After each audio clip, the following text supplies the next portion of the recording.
महाराष्ट्र राज्य government nurses association जिल्हा अध्यक्ष। आज आरोग्य क्षेत्रातले 100% सगळे कर्मचारी संपावर आहे।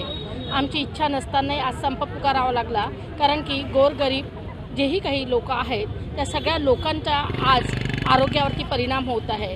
परंतु याची जबाबदारी शासनावर आहे, कारण की या अगोदर आम्ही बरेचदा शासनाला सांगितलेलं आहे की संप हा आम्ही ऐच्छिक करत नाही आहे, तुम्ही मजबूर करता आम्हाला संपासाठी।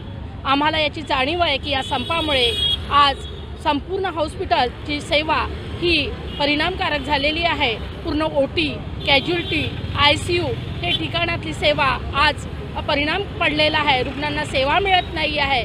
अशा सेवे जर सुरळीत चालायचं असेल तर शासनाने आमच्या कर्मचाऱ्यांचा विचार केला पाहिजे आणि आमची जी जुनी पेन्शनची तिथली मागणी आहे ती मागणी पूर्ण केली पाहिजे, कारण की आजच ही मागणी आम्ही एकाच दिवशी मागत नाही आहे आणि संपावर जात नाही आहे। वर्षानुवर्षापासून आम्ही ही मागणी मागत आहे, जेव्हापासून त्यांनी बंद केलेली आहे। कारण शेवटी आमचाही म्हातारपणाचा प्रश्न आहे। आज जर आम्ही रस्त्यावर आलो नाही तर म्हातारपणात हे शासन आम्हाला रस्त्यावरती कटोरी घेऊन फिरवल्याशिवाय राहणार नाही। आणि म्हणून जोपर्यंत आमच्या मागणीवरती सकारात्मक विचार करत नाही, जोपर्यंत लेखी स्वरूपात आम्हाला आश्वासित करत नाही, तोपर्यंत आम्ही आरोग्य कर्मचारी आणि संपूर्ण राज्य कर्मचारी या बेमुदत संपामध्ये सहभागी आहोत आणि हा सहभाग आम्ही असाच ठेवणार आहोत।